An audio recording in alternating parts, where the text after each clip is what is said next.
एक समय की बात है। मद्र देश के राजा अश्वपति को कोई संतान नहीं थी। उन्होंने वर्षों तक देवी सवित्री की उपासना की। आखिरकार देवी प्रसन्न हुई और उन्हें एक दिव्य कन्या प्राप्त हुई, जिसका नाम रखा गया सावित्री। सावित्री सुंदर, तेजस्वी और बुद्धिमान थी। पर जब विवाह योग्य हुई, तो किसी राजकुमार ने उसे अपनाने का साहस नहीं किया। अंत में स्वयं सावित्री ने एक वनवासी राजकुमार सत्यवान को अपना पति चुना। परंतु एक ऋषि ने चेतावनी दी, सत्यवान केवल 1 वर्ष ही जीवित रहेगा। इस भयंकर भविष्यवाणी के बावजूद सावित्री ने सत्यवान को अपनाया। उसका प्रेम केवल शरीर के लिए नहीं था, आत्मा से था, अटूट था। विवाह हुआ। सावित्री अपने पति के साथ वन में रहने लगी और जिस दिन वह भविष्यवाणी पूर्ण होने वाली थी, सावित्री ने 3 दिन का व्रत लिया, बिना जल, बिना अन्न, बिना नींद के। उसने कहा, यदि मृत्यु आएगी तो मैं उसे रोकूंगी, पर सत्यवान को जाने नहीं दूंगी।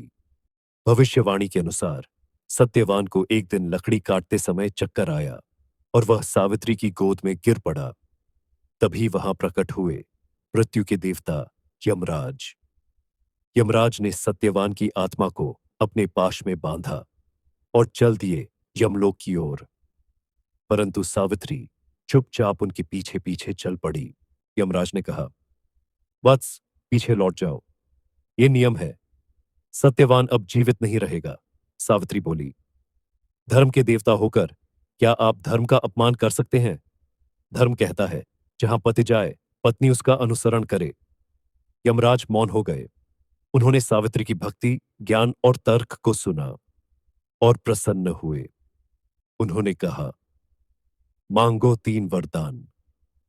पर सत्यवान के जीवन को छोड़कर सावित्री ने पहले वरदान में अपने ससुर का खोया हुआ राज्य मांगा, दूसरे में 100 पुत्रों का वरदान मांगा, तीसरे में अपने 100 पुत्रों को सत्यवान से प्राप्त करने की अनुमति। यमराज चौंक गए। यदि सत्यवान जीवित नहीं रहेगा तो 100 पुत्र कैसे होंगे? अपनी ही बात में फंसकर यमराज मुस्कराए और बोले, वत्से, तेरे प्रेम, तप और चातुर्य के आगे मैं हार मानता हूं। सत्यवान को जीवन दान देता हूं। जाओ, सुखपूर्वक जीवन बिताओ। इस प्रकार सावित्री का प्रेम और तप इतना प्रबल था कि यमराज भी झुक गए। आज भी हिंदू संस्कृति में सावित्री व्रत उसी महान स्त्री के नाम पर रखा जाता है। अगर आपको यह कहानी प्रेरणादायक लगी तो वीडियो को लाइक करें और ऐसी ही पौराणिक कहानियों के लिए चैनल को सब्सक्राइब करें।